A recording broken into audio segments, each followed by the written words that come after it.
Ассаламу алейкум ва рахматуллахи ва баракату. Урматтуу мусулман туугандар. Курсак ачып, огон менен шайыбыз, бейиш төрү болсун жайыбыз, кут береке эшиктери ачылган, куттуу болсун Рамазан айыбыз. Дагы бир жолу чын жүрөктөн кирип келген Рамазан айыбыз менен чын жүрөктөн куттуктайм. Элибизде дайыма ушундай жакшылыктар болсун, Рамазан айына Аллах таалам дайыма бизди жеткизген болсун, берекелүү айга. Бүгүн куттуу орозо программасында биздин устазыбыз, урматтуу Аскарали Акрамов устаз, Закария мечитинин имам хатиби, Ислам университетте канча жылдан бери эмгеги сиңип, азыр башка жакта эмгеги сиңип келаткан устазыбыз, эфирдин коногу. Кош келипсиз, устаз. Ассаламу алейкум. Ассаламу рахматуллахи ва баракатух. Жакында ошо умрага барып келдиңиз. Умра сапарыңызда кабыл болсун. Рахмат. Устаз, эми темабызга өтсөк, ошо орозо айында такыбалардын орозосу кандай болот? Ошолор жөнүндө, орозонун хикматы жөнүндө айтып берсеңиз. Бисмиллахир-рахманир-рахим. Алхамдулиллахи раббил аламин. Вал акибату лил муттакин. Вассалату вассаламу аля ашрафил анбия'л мурсалин. Мухаммадин Мустафа саллаллаху алейхи ва сахбихи ажмаин. Урматтуу элим, Аллах субхана таала алгач баардыгыбыздын орозобузду кабыл кылган болсун. Жана ушул орозодо Аллах таалам кандай жакшылыктарды, берекелерди ода кылган болсо, жалпыбызга Аллахым насип эткен болсун иншалла. Рамазан бул өзү бир чоң мектеп, бир чоң бир сабак, өзүнчө бир чоң мугалим.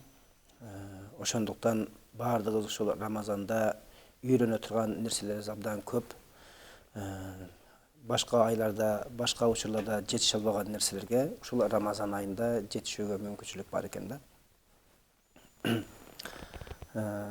Бул орозонун негизи хикматы инсан тазаланып тунаруу максаты көздөлгөн да. Биз 11 ай каалаган нерсебизди жедик, каалаган нерсебизди ичтик, каалаган нерсебизди сүйлөдүк, каалаган туш келди, кээ бир иштерди жасадык, ачыкта, жашыруунда дегендей. Мына энди ошол 11 айда булганган денебизди, ичибизди дагы, сыртыбызды дагы тазалап тунарганга Рамазандан башка айла жок экен да. Ошондуктан Аллах субхана ва таала адам атабызды бейишке киргенде жебе деген даракты жеп коюп, мөмөнү жеп коюп, ичинде 30 күн калып кеткендиктен 30 күн ачка жүрүүнү, орозо кармоону буйруду эле. Мына ошол нерсени балдарына да буйруду. Ошентип бүтүн бардык Алланын бенделери орозону кармап келишкен. Бизде мурунку динде дагы орозолор кармалып келген. Кийинки соңдору пайгамбарлар кеткенден кийин дин өкүлдөрү, падышалардын келишимдери менен ал орозолорду өзгөртүп алышкан. Мисалы христиандар жай мезгилинде орозо келип калса, ошол кармаш кыйын экен деп кышка жылдырып алышкан да. Жана ошого штраф катарында, айып катарында 10 күндү кошуп айыбын төлөшкөн. Ошентип 40 күн кармап калышкан да. Орозо өзгөрүлбөй келген эле бул исламда экен. Мурда пайгамбар саллаллаху алейхи ва саллям Ашура күнүнүн орозосун кармачы эле.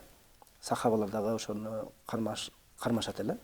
Кийин соң пайгамбар саллаллаху алейхи ва саллям хижраттын 2-чи жылында силерге орозо фарз кылынды деп аят түштү. Ушул аят түшкөн кезде кээ бирлери орозо кармашты, кээ бирлери орозо кармабады. Андан кийин Шабан айында шахру Рамазан аллати унзила фихил Кур'ан деген аят карима түштү. Ошол аяттын жыйынтыгында ким ошол айга жетсе орозо кармасын деген бекем талап менен Кудай таалам буйруккандан кийин бардыгы бир четтен орозо кармай башташты. Бул хижраттын 2-чи жылы болчу. Ушул хижраттын 2-чи жылында ислам үммөткө бүтүндөй тегиз орозо парз болду. Эмне үчүн мисалы үчүн орозо башка амалдарга окшош илгери парз кылынбады? Аллах субхана ва тағала адамның табиятыны жаратқаннан кейін табиятыны Аллахтан башқа ешкім жақсы білбейді екен да. Ошондай данышман зат бенделерді әрбір өкімді атқарарда алғаш бір амал менен даярдаган. Мына ошентип намазға иман менен даярдагандай эле 10 жылдан кейін, 13 жылдан кейін намаз фарз болды. Мына намазға имандар даяр болгондо анан Алла Таалам намазды жүктөдү. Мына ошондой эле орозого дагы Алла Таалам бенделерди даярдоо керек болду. Мына ошентип хижраттын 2-жылы имандуу адамдар, мусулман адамдар амалга абдан такшалып, амал кылгысы келип калган кезде Аллах субхана тағала ошол орозону жүктөдү да. Жөөттөр да келип пайгамбар саллаллаху алейхи сурады да. Пайгамбарыбыздын пайгамбарлыгыны далилдей турган өзүнчө бир топ суроолорду алар дин өкүлдөрү чогулуп келип алып сураган. Эгер ушул суроолорго жооп берсе, бул чыныгы Мухаммад пайгамбар болот, акыр заман пайгамбар болот деп алар текшерип келишкен да. Ошондо ошол суроолордун арасында орозонун эмне үчүн 30 күн болуп калгандыгы жөнүндө суралды да. Мына ошондо пайгамбар айтты, атабыз Адам алейхисалам жебе деген нерсесин жеп коюп, ичинде 30 күн калып кеткендиги үчүн Аллах субхана тағала ага ошол кафарат катарында тазалаш үчүн 30 күндү жүктөгөн деп айткан. Ошол себептен 30 күн болуп калды деп айтты да. Анан да бул орозонун сырлары, орозонун пайдалары мындай айтканда адамдын ичинде адам өзү жеңе албай турган, адамды дайым жеңип өзүнө багындырган бир күч бар. Аны биз бир тилде напси деп атайбыз. Напси деп атайбыз. Ушул напсинин жанагындай күчү ушу жеген ичкен нерселер менен болот экен көбүнчө. Андан кийин күнөөлөр менен болот экен да. Ушун менен күчтөнүп калгандан кийин сиз менен бизди туура эмес ойлорду ойлогонго, туура эмес сөздөрдү угууга, туура эмес нерселерге тиктөөгө, туура эмес нерселерге кадам шилтөөгө мажбурлайт экен. Ушул күчтү сындырыш үчүн Аллах субхана тағала бизге ачкачылыкты жүктөдү. Мисалы, бир күчтүү атты деле тулпарды деле минейин десең, ал ошончолук тойгондон кутургандан сени миндирбейт да. Качан аны ачка коюп, алы кеткенден кийин анан токуп минсең, сага ашча ал кыймылдап, сага каршы чыга албай калат да. Бул напси да кудум ошондой экен. Аллах субхана тағала ушул напсинин күчүнү сындырып, бизди шайтанга салып бере турган напсинин күчүнү сындырыш максатында сыры ушундай экен да. Орозонун кармашынын сыры дагы. Пайгамбар саллаллаху алейхи ва саллям ликулли шайин бабун ва бабул ибадати ас-сауму деген. Ар бир нерсенин өзүнүн эшиги бар дейт, кире турган эшиги бар. Ошондой эле ибадаттын да кире турган эшиги бул орозо деди да. Орозо деп айтты. Аллах субхана ва тағала бир жаш жигит Кудай үчүн дүйнөнүн кызыкчылыгын жыйштырып, акыреттин кызыгына батып, таквалык менен жашаган болсо, Алла Таалам периштелерге айтат экен: "Эй периштелерим, карагыла, мына жаш жигит ушундай жей турган, иче турган, кутура турган, ойной турган заманын жыйштырып коюп, мен үчүн курбан кылды, мен үчүн бүт бардык напсисин жыйштырды дагы, ал мага жакындаш максатта таквалык кылып жатат. Эми бул силер сыяктуу бир периштем. Ушул бендем дагы периштелерим сыяктуу бир периште сыяктуу күнөөдөн таза" деп айтты эле. Мына энди ошол нерсени Аллах субхана тағала орозодо дагы кайталады. Алла Таалам айтат экен: "Я малаикати, ундуру ила абди тарака шахватаху ва лаззатаху ва таамаху ва шарабаху мин ажли."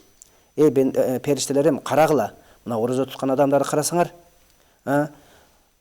Ал өзүнүн тамакка болгон кызыгуусун, таттуу даамдуу болгон жеш ичиштерден болгон жана өзүнүн напсисинин кумары болгон каалоолордун баардыгын мен үчүн жыштырды.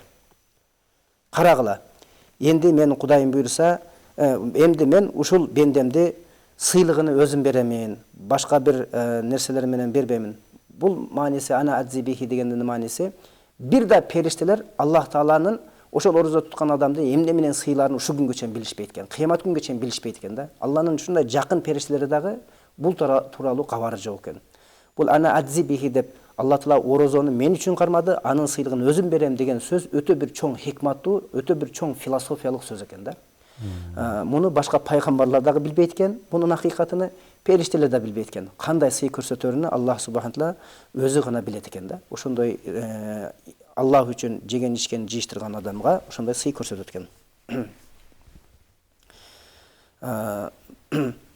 Енді біз жоғарыда айттық, шайтандың тузағы болған нәпси, егер шайтандың қолына түшіп отырған болса, нәпсіміз арқылы бізді көп күнәлерге тығып салады екен да. Қачан біз ошол шайтандың тузағын жоқ қылсақ, Аллаху субхана тағала мысалы бізді ошол шайтандың да васвасасынан, нәпсінің дағы азғырығынан Құдай Тағала сақтайды екен. Неге дегенде Пайғамбарымыз айтады: "Инна шайтана яжри мин ибни адама мажрад дамми." Шайтан адамдың içinde қан тамыры жүрген жерде жүреді. Фазайиқу мажарихи бил жу. Ошол фазайиқу мажарияху бил жу, шайтан жүрген жерлерді орозо менен, ачкалык менен тар кылып салгыла, шайтан өтө албай калсын, жүрө албай калсын дейт да. Демек, жанагы орозо кармаган инсандын кан тамырларынан шайтан да жүрө албай калат экен да. Айша разияллаху анхуга пайгамбар салам мындай деген да: "Я Айша, дауими қара бабил жанна." Сен жаннаттын эшигини дайым такылдатууну унутпагын дейт, тарактатууну унутпагын дейт. Мисалы, бир жерге кирмекчи болсоң, эшигиңди такылдата бересиң да, качан ачмайынча. Мына ошондой эле сен дагы бейиштин эшигини такылдатууну токтотпогун, дайым уланткын деди. Айшене сурады: "Кантип мен бейиштин эшигин такылдатамын? Мен бул дүйнөдө турсам, бейиш башка жакта, башка аламда болсо" деди. Айтты: "Ооба" деди. "Сен орозо кармоо менен, ачкалык менен гана бейиштин эшигин такылдатасың" деди да. Демек, бул хикматтар, бул сырлар нәпсинин күчүн алуу экен да. Ал нәпси шайтандын тузагы экен. Шайтан инсандын ичинде нәпси болбосо азгырышы кыйын болот экен да. Ошол себептен ал бизди нәпсибиз аркылуу азгыргандыгы үчүн нәпсибизге кол салды. Ал эми нәпсибизден алы күчү жеген ичкен күнөө иштерде экен да. Орозо мына ошол нерселердин үстүнөн иштейт экен. Инсанды ошол шайтандын тузагынан куткарыш үчүн.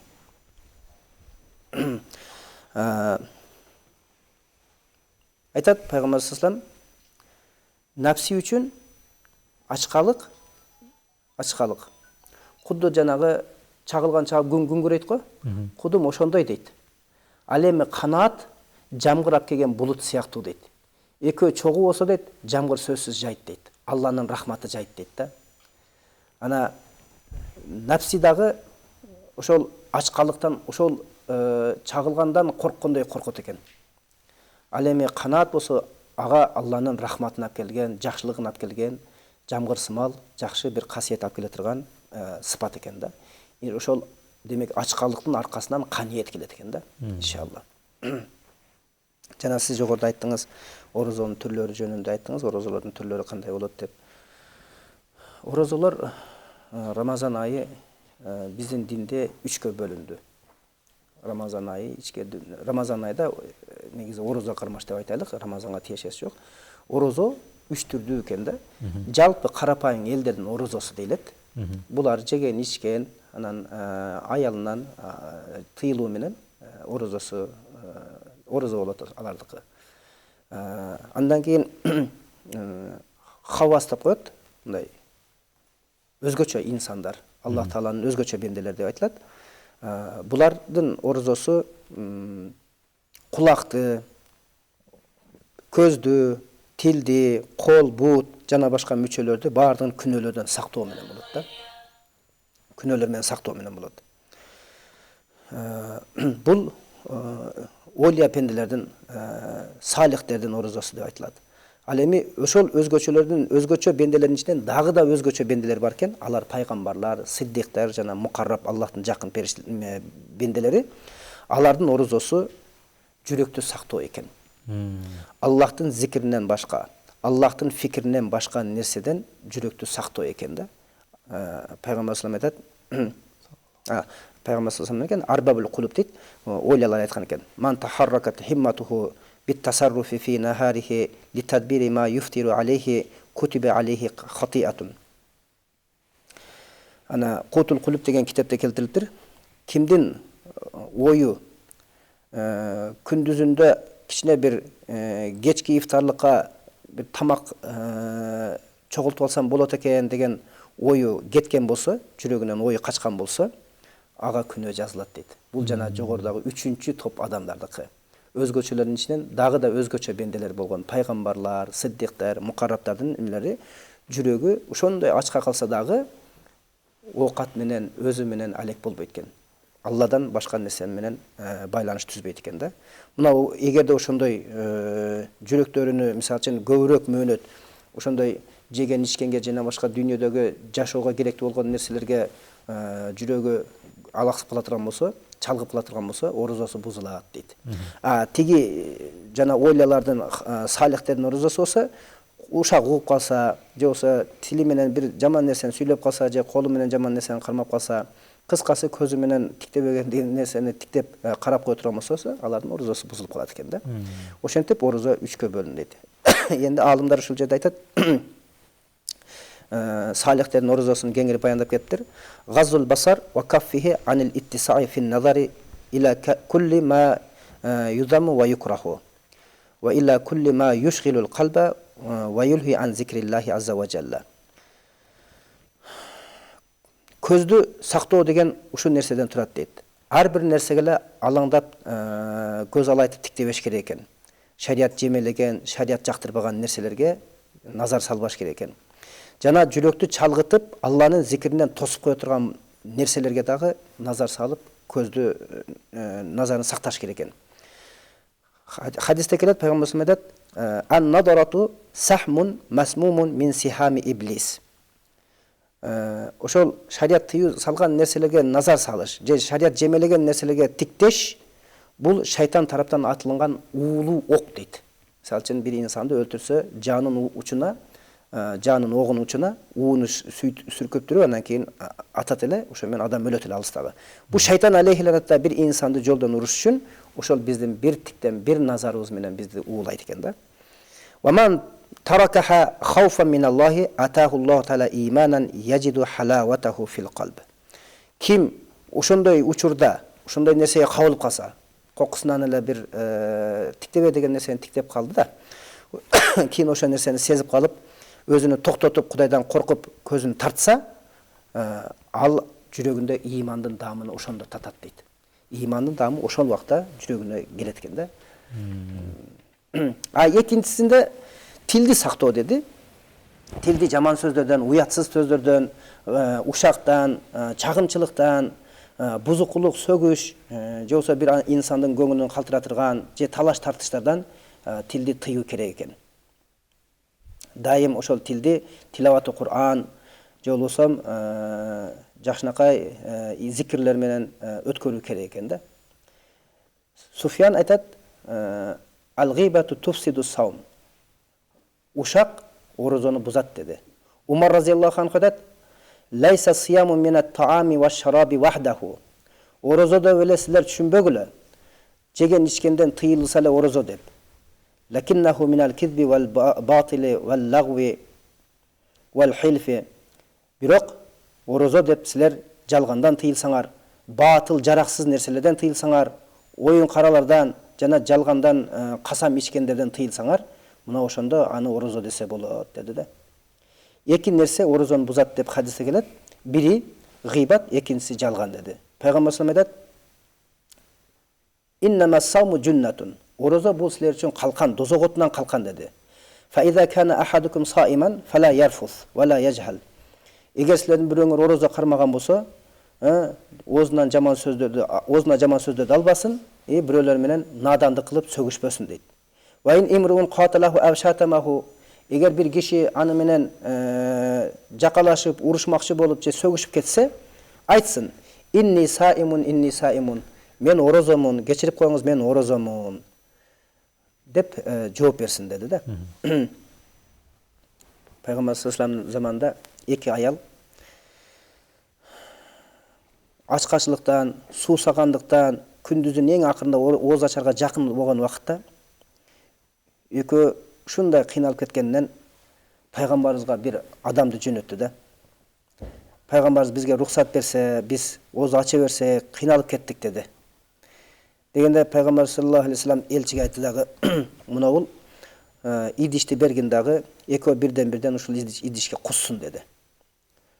Жанагы адамдар, аялдар пайгамбарыбыз айтты кусайлык деп ушундай оозуну салганда, бири уюган кан кусту, бири эт кусту. Ошондо силер адамдар таң калды да, бул кандайча я Расулулла деди. Бул экөө деди. Аллах Таала тыйган халалдардан орозо болушту дейт. Бирок Аллах Таала тыйган харамдардан орозо болгон жок дейт да. Таң калышту дейт. Ушундай да кызык адамдар болобу дейт. Жей турган тамак аш адал. Ошондон өзүн тосотат.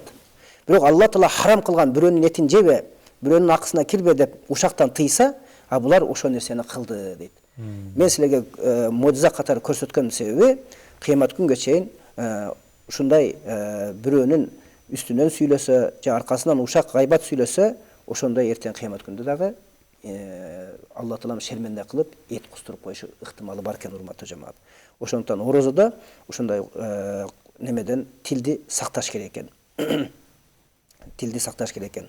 Фaqa'adata ihdahuma ila al-ukhra faja'alata tagtabani an-nasa. Булар билесиңерби кандай ушундай канды кусутат, этти кусутат дегенде айтты.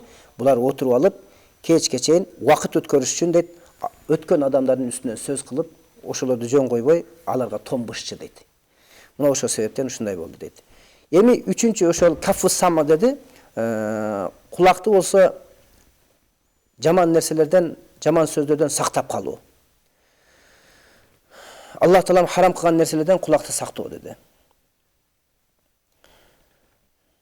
Аллах субхана Кур'ан Керимде саммауна лил кизб ва аккалуна лис сухт деп айтылат. Кур'ан Керимде, аят Керимде ушундай келет.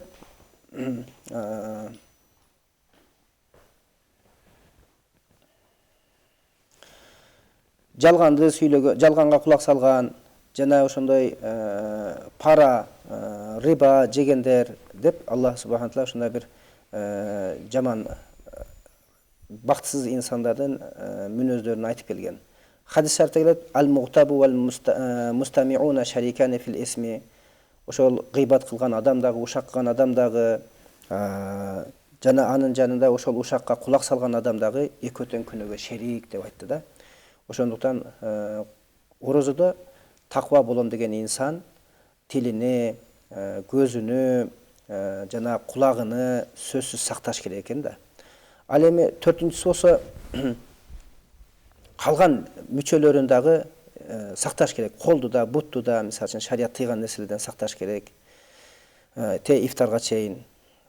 Ифтар болгон убакта дагы жанагы тамактан тое көп жебеш керек экен. Бир аз ошол орозонун мааниси сакталып кала турган деңгээлде жеш керек экен да. Имам Газали рахматуллахи айтат да, азыр адамдарда ушундай адат болду дейт. Башка айларда жебеген оокатыны орозого чогултуп калышты дейт да. Орозодо Рамазанды сыйлабастан, Рамазанда напсилерин сыйлай турган адамдар пайда болду дейт да. Аны энди Рамазанды сыйлабай напсини сыйлаш, бул Рамазанды кыйнаш болуп калат да. Бизде кыргыздарда кээ бир сөздөр бар, орозону кыйнабай ачып алчы, жеп алчы дейт да. Орозону кыйнабай депчи. Жок, орозону моундай учурларда кыйнайт экенбиз. Орозо кыйналбайт. Орозо качан кыйналат дегенде, биз орозого каршы иш кылсак кыйналат экен. Орозонун маанисин сактабасак кыйналат экен. Ошон үчүн ифтарлык кылып аткан убакта дагы арам нерсеге ифтарлык кылбаш керек экен. Ошол көп адамдар орозо кармашат, пайгамбарыбыз айтат: "Кам мин саимин лайса лаху мин самихи илля ал-жу'у вал аташ". Ушул хадис ушул жерге дал келет.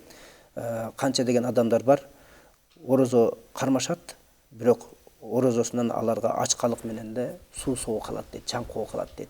А орозосунан эч кандай ага сооп калбайт дейт да.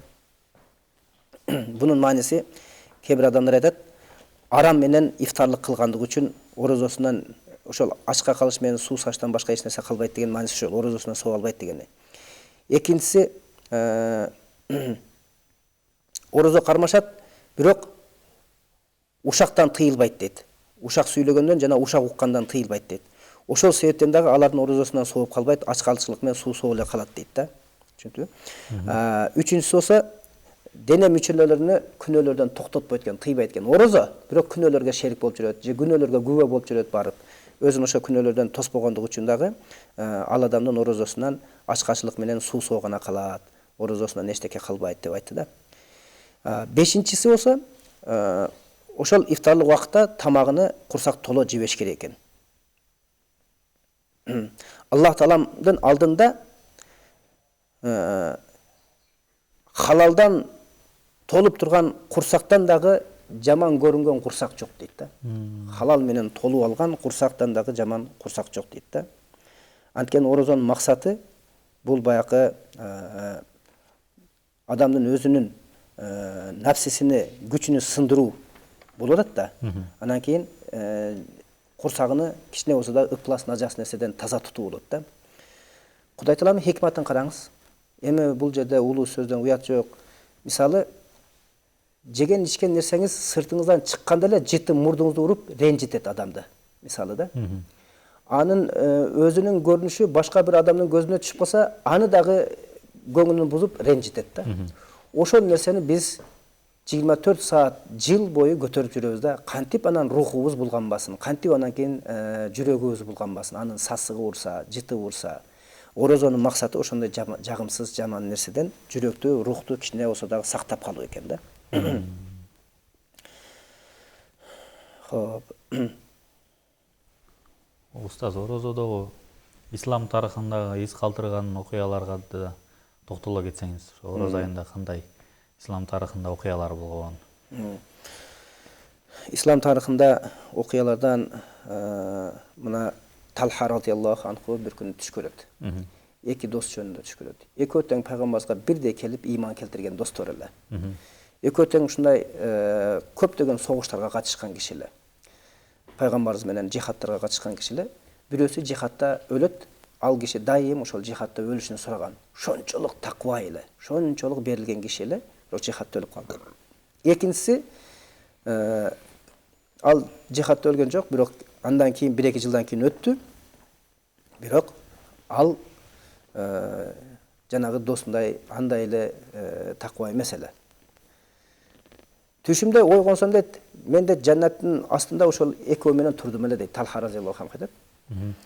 Бир малда бир периште келди дагы жанагы 1 жыл кийин өлгөн адамды бейишке биринчи алып кирип кетти дейт. Андан кийин экинчи болуп тиги кишини алып кирип кетти дейт. Мен таң калдым, ойгонуп кеттим дейт. Анан пайгамбар салламдан сурашат: "Я Аллахтын элчиси, бул кандай түш болду?" дейт. "Кандай түш болду бул?" дейт. Ал тиги болсо жаныны динге тигип ошол жерде далилдеп өттү дейт. А бул болсо жанына аяп жүргөн киши эле дейт. "Кандай мындайча болду дегенде айтты, "Ооба" деди. "Тиги өлдү, өлгөндөн кийин бул 1 жыл жашады. 1 жыл жашап, акыры андан 1 жыл ашыкча ибадат кылды" дейт. Канча саждаларды кылды, канча намаздарды окуду, андан сырткары Рамазан айынын орозосун кармады дейт. Рамазандын урматы менен кылган саждалардын ибадаты менен андан мурда бейишке кирди дейт да. Ибадаты 1 жыл болсо да көп болду дейт да. Мына ошондуктан Рамазан айы пайгамбар саллаллаху алейхи вассаламга берилген себеби пайгамбардан мурда канча деген коомдор болгон, өмүрлөрү узун болгон. 500 жыл, 1000 жылга чейин жашаган элдер болгон. Мына Нух алейхиссалам 50 жыл кем жашаган. Ал киши 50 жыл кем жашаса дагы жанагы өзүнө бир үй салып, башпана кылган эмес экен. 4 түркүктү тургузуп эле, үстүнө бир чадырды жаап эле, ошо менен де жаандан тосунуп эле жашаган экен. Өмүрдүн ушунчалык кыскалыгын билгенде мен ушу чадырды дагы тоспойт элем. Ушуга убактымды өткөрбөстөн ибадат кылмак экенм деп Нух пайгамбар кайгырган экен да, өкүнгөн экен. Ана энди биздин өмүрүбүз аларга салыштырмалуу өтө тар, өтө аз. Бирок биз эмнелерди кылып атабыз? Асман тирей үйлөрдү салып атабыз, ошолордун аркасынан түшүп атабыз, ошолорду арзууга айландырып алганбыз. Эми бул жерде айтылган нерсе Рамазан айынын бирден бир немеси мурдагы үммөттөр өмүрлөрү узун болуп, көп ибадат кылып, алар көп сооптарды алып алды да. Ал энди бул үммөттүн өмүрү кыска болуп калгандыгынан аз эле ибадат болуп калат экен деп пайгамбар саллаллаху алейхи вассалам ренжибесин деп Рамазан айды берди да. Соопторуну эсе кылып көбөйтүп бере турган. Ошол Рамазандын ичинде ушундай бир кадыр бартуу бир түндү дагы кошуп берди. Ал түн 1000 түндөн артык болот деди. Кыскасы бир деңизге кирсең, деңиздин ичинде кандай берметтер сакталган болсо, катылган болсо, аны ошол чуңкуп түшүп, терип чыккан адам гана колуна албаса, ошондой эле Рамазанда дагы ошондой баалуулуктарды, соопторду алыш үчүн Рамазан айында да кудду мына ошондой деңизге чумган инсан сыяктуу ибадаттарга, зикирге, тилаваты Кур'андарга ушуларга берилишибиз керек экен да. Мына ошондо Рамазандын баалуулуктарынан, кадыр түндөгү мөөнөттөрдөн алып калат экенбиз. Бул жерде бир нерсени айтса болот. Мисалы, кадыр түн жөнүндө сөз болуп кетти. Кадыр түндө пайгамбар акыркы 10 күндүгүндө издегиле деген. Ал эми аалымдар айтат, кээ бир сахабалардын жашоосунан Рамазандын башынан аягына чейин издеген экен. Анткени кадыр түн кайсы учурда келет, качан келет белгисиз деп, Рамазанда кадыр түндү өткөзүп жүрбөйлү деп, башынан аягына чейин кадыр түн деп түндөрүн тосуш экен да, кадыр түн деп. Ал эми Аллага жакындаймын деген суфи аалымдар, суфи адамдар, алар ар бир күнүнүн кадыр түн деп билишет экен да. Ар бир түнүнү уктабастан жыл бою, өмүр бою түнүнү ибадат менен өткөрөт экен. Кадыр түндү өткөрүп жибербейли депчи. Мына ушундай бир жакшы кабарлар бар. Инсандын өзүнүн алдына жараша таквалык болот да. Таквалык бул сактануу деген нерсе. Мисалы, кандай сактанасыз десе, алдыңызда басайын десеңиз тикенек турат, ише турат. Сиз ошону бутуңузга кирип зыян тартпаш үчүн сактанып басасыз да. Жашоодо дагы эртең акыретте бактыңызга тоскоол боло турган нерселерден сактанып жашоо деген сөз. Кайсы нерсе сизди бактысыз кылып коет, ошондон сактанып жашоо. Сиздин бактыңызды торогон, бактыңызды тоскон көп тоскоолдор бар. Ошолордон сактанып жашоону таква дейт да. Таквалыкка маани берген адамдар, бул эшиктен кирген адамдар абдан терең кирип, кайта чыккысы келбейт. Бул эшикти ачпаган адамдар бул таквалык деген сөздүн маанисине жетпей эле, түшүнбөй эле, сыртта эле кала берет да. Диндин дагы негизги максаты ошол, орозондун негизги максаты ошол, лааллакум таттакун деп аяттын аягын жыйыктаган. Мүмкүн силер ушул орозону кармасаңар, таква болосуңар деди да. Таква болосуңар деди. Демек, орозодо көп маанилер бар экен. Тилди, ушакты башка учурларда сактабасак дагы, ошол жогоруда айтылган нерселерди сактоо менен биз эмне болот экенбиз? Таквалыкка жетет экенбиз иншалла. Жана Меккеде жүргөндө бир Газнави хазретелери жөнүндө айтып калдыңыз эле. Аснавиде келген. Ошол тарыхты ошого байланыштырып айтса болобу? Эгер сиз ушул нерсени айтышымды кааласаңыз, мейли айтып берейин. Талабыңызды четке калтырбайын. Меккеде Алланын үйүндөп, элдер кичине ибадатка кызыксын деп, күнөөлөрүн токтотсун деп, ушул бир таасир берген бир окуяны айттым эле. Бул Махмуд ал-Газнави деген падышаны окуясыны Жалалдин Руми деген киши өзүнүн Маснави деген китебинде келтирген да, мисал катары, окуя катары келтирген. Маснави рахматуллахи ушул Жалалдин Руми ушул окуядан өзү да абдан чоң таасир алган да, сабак алган. Ошол себептен бул окуяны абдан көркөм кылып айткан да. Эгер убакыт кичине кеңир болсо, Жалалдин Руминин дагы өзүнүн кичине кыскача бир бул жолго түшкөнүн да айтып берейин иншалла. Бир күнү Нажмиддин Кубра деген улук зат болгон, олия киши болот. Анын алдында көптөгөн окуучулар тарбияланып жүргөн болот. Мына ошол кезде бул Шамс Табризи деген киши дагы ошол жерге таалим тарбия алганы барат, адеп ахлак үйрөнгөнү. Нафсин тарбиялаганы барат, Аллага жакындоо үчүн барат. Мына ошондо жанагы шакирттери күндө көргөн түштөрүн айтып берет. Мен бейишти көрдүм, мына периште менен жолуктум, аны көрдүм, муну көрдүм деп жакшы нерселерди айта бергенде, бир күнүнөн кийин балам Шамс Табризи, сен дагы бир нерсе көрөсүңбү ушул окуучулар сыяктуу? Көрсөң айт бизге деди. Айтты, устаз деди, мен көп көрөм деди. Алар уктап көргөн болсо мен өңүмдө да көрөмүн аны нерсени деди. Бирок деди, алардыкындай таттуу тилим жок экен. Ушундай жакшынакай кылып жеткире албайт экем. Ошол себептен жакшы нерсени бузуп албайын деп айтпаймын дейт. Айтпаймын дейт да. Десе Нажмиддин Кубра айтат, балам дейт, Кудайым буйруса сенин көкүрөгүңдө ошондой алтын асыл берметтерди сыртка алып чыга турган Кудай Таалам сага бир талабе шакирт берет. Ошол шакирт Кудайым буйруса сенин ичиңдеги гавхарларды, асыл берметтерди сыртка алып чыгат деди, мончоктой тизип деди. Бир убакыт келет да айтат, энди сен дейт ошол талабаңа жөнөгүн дейт. Убакыты келди дейт. Барып ошону тарбиялагын дейт. Бул киши жолдо келе жатып бир чөлгө жетет, чөлдө элдери суусап, жамгыр жоктугунан, жер куруктугунан малдары сүт бербей ушундай артап калган болот. Ал киши келип Кудай Таалага ибадат кылбайсыңарбы? Ибадат кылсаңар Алла Таалам рахматы жайт да деп неме кылса, биринчи Алланын рахматын жадыр, анан кийин биз ибадат кылалы деп шарт коет да. Шамс деген сөз, Шамс Табризи, Шамсиддин да аты. Шамсиддин деген диндин күнү деп. Бизде эле Шамсиддин деген аттар бар да. Диндин күнү деген сөз. Күн деген Шамс деген сөз. Анан Шамсиддин тиги немени карап туруп, күндү карап туруп, "Эй Шамс, мен дагы Шамсмын" дейт. "Сен дүйнөнүн шамсысың" дейт. Күнүсүң дейт. "А мен диндин күнүмүн" дейт. Ким кыйын дейт. Эгер Аллахтан үстүн болуп, Аллахтын дининен үстүн болгон болсоң, анда күйгүзгөн боларды дейт да. Болбосо дейт, кеткин арка, кайткын, алдагы зарыңды тарткын дейт. Дегенден кийин баягы диндин күнүнөн уялып, дүйнөнүн күнү аркага тартат, чегинет, бир пас эле кара булуттар каптап өтөт, жамгыр жаап, ошол жерден көптөгөн элди мусулман кылат жанагы шейх. Шамс Табризи деген мурид, Нажмиддин Кубранын муриди болчу.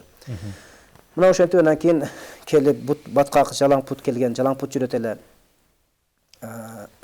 Ошол имам Жалалдин Румийдин шаарына келген кезде Жалалдин Румий энди чапандарын кийип алып, жакшынакай жасалган атына минип алып жөнөмөкчү болгон экен. Мына ошол кезде Аллаху субханаху таала болду. Айтыңыз. Мына ошол кезде Аллах субханаху таала экөөнүн жолугушууну неме кылат? Насип кылат. "Токто, эй алым, эй имам" дейт, "Менин суроолорум бар сизде" дейт. "Ушул суроолорума жооп издеп жүрөмүн" дейт. Анткени устазы үйрөткөн да. "Сен ушундай бир суроону бергин, эгер ошол сурооңо жооп берсе, ошол сенин шакиртиң болот. Сурооңо жооп бербеген адам сенин шакиртиң болбойт" дейт. Ал айтат да, "Мен кантип табам шакиртти" дейт да. "Сен ушул суроого жооп берген адам сенин шакиртиң болот" деген да. Ошондо кандай дейт? "Сурооңду айт" дегенде айтат. Аттын үстүндө турган Жалалдин Румийге айтат. "Пайгамбар айткан, мен Кудай Тааланы абдан жакшылап таанып алдым." Ой, Абу Язил Бистами айтат, "Мен Кудай Тааланы абдан керектүү деңгээлде жакшылап таанып алдым" деп айткан. Мухаммад болсо, Пайгамбар саллаллаху алейхи ва саллям дейт. "Ал киши мен дагы да Кудай Тааланы тааный албадым" деп айткан. "Мен тааный элекмин, тааный албадым" деп айткан. "Таанууда ажыздык, алсыздык кылдым" деп атат. Кандай эми бул, мен түшүнбөдүм. Абу Язил Бистами Мухаммадтын үмматы болсо, Мухаммад пайгамбар болсо, бул болсо мен Кудай Тааланы билдим деп атат. Ал болсо мен дагы деле биле элекмин деп атат. Демек бунун билими күчтүү турбайбы шакиртинин дегенде айтат. Бул суроонун оорлугун, улуктугунан, урматынан аттан жерге түшүп туруп жооп берет. "Билесизби" дейт, "Эмнеге ушундай деди" дейт. Абу Язил Бистами дейт, "Кудайды тааныйтырган идиши" дейт, "кичинекей болсу" дейт. Ага кичинекей эле билим менен толуп калды дейт. А пайгамбардын Кудайга болгон билими аябай чоң бир нерсе эле дейт. Ага канча нерсени салса да толбойт эле дейт да. Ошон үчүн дагы деле билгиси келип, Кудай Тааладан ушул сөздү айткан. "Мен дагы деле Кудайды тааный элекмин" деген мааниси ошол деди. Дегенден кийин Жалалдин Руми айтты, "Бул дарвишти менин үйүмө апарып койгула, мен азыр келгенден кийин бул киши менен сухбат кыламын" деди. Алып барды, ушундай бир жакшынакай багдарактардын арасында ордуну даярдап койгон жерге барып, ошол имамдын ордуна отуруп алат. Жалалдин Румийдин ордуна отурат. Шакирттери таң калат да, бул киши биздин устазыбыздын жери эле, отурган орду эле десе дагы болбостон барып отуруп алат. Лай путу менен отуруп алат. Болгондо ушундай бакмал төшөктөрдү басып отуруп алат. Кийин Жалалдин Руми келет, караса бакмал төшөктөр лай, топурак, чаң. Көңүлдү албайт. Анткени бул кишинин суроосунан улуулугун тааныган. Адам дагы суроосу менен эле билинип калат деңгээличи, канчалык суроо бергендиги. Мына ошентип анан кийин Жалалдин Руминин устазынан, атасынан калган китептерди көрөт. Бул китептер эмне китеп дейт. Десе ушундай китеп. Бул пайдасы жок китептерди мына сууга ыргытып берелик дейт. Деп ыргытып берет. Дегенде капы болот да. Кап, мен бул китепти мен көз карегимдей сактагам, эч кимге бербейт элем. Дегенде айтат, "Ушунча капы болдуңузбу? Майла, мен сиз китепти алып берейин" деп, суудан чаңы менен китепти керемет катарында алып берет. Ошондо Жалалдин Руми кызыгат да айтат, "Мен дагы" дейт, "Ушунчалык алым болдум, ушунчалык казы болдум, ушунчалык данышман, илимдүү болдум" дейт. Бирок мындай иштер колуман келбейт, керемет колуман келбейт.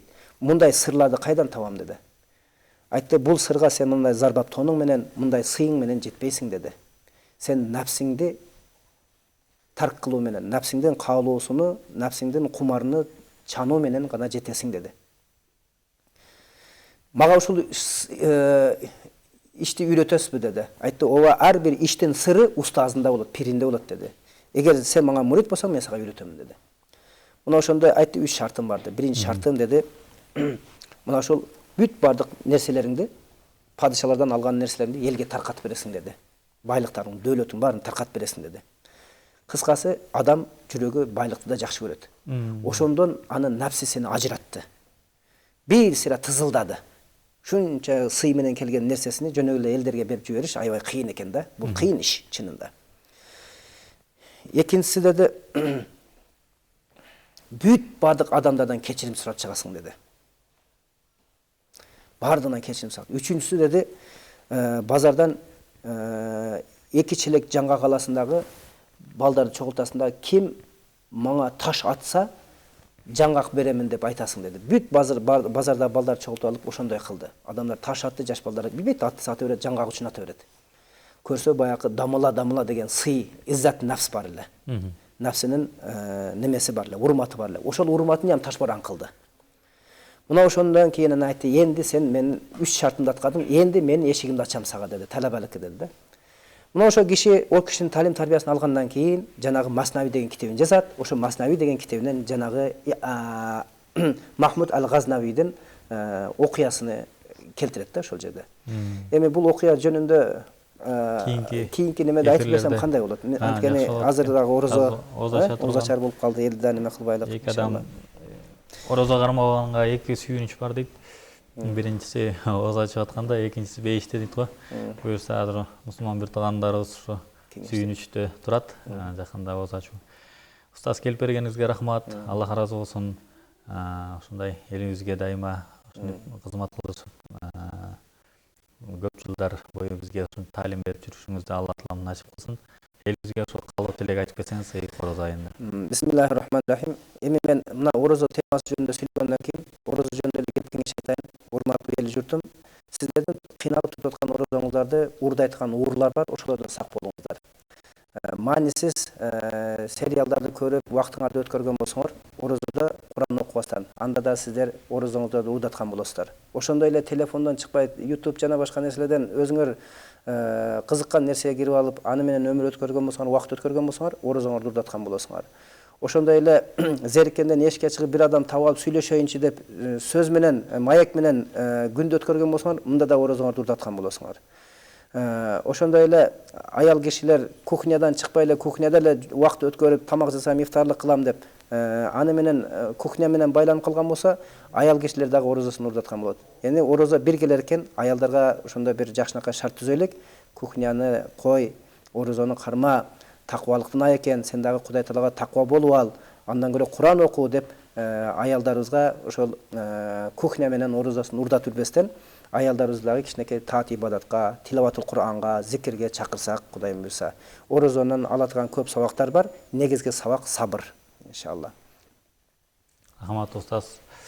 Аллах ыраазы болсун. Барыңыздардын туткан орозоңуздар кабыл болсун. Урматтуу кыргыз элим.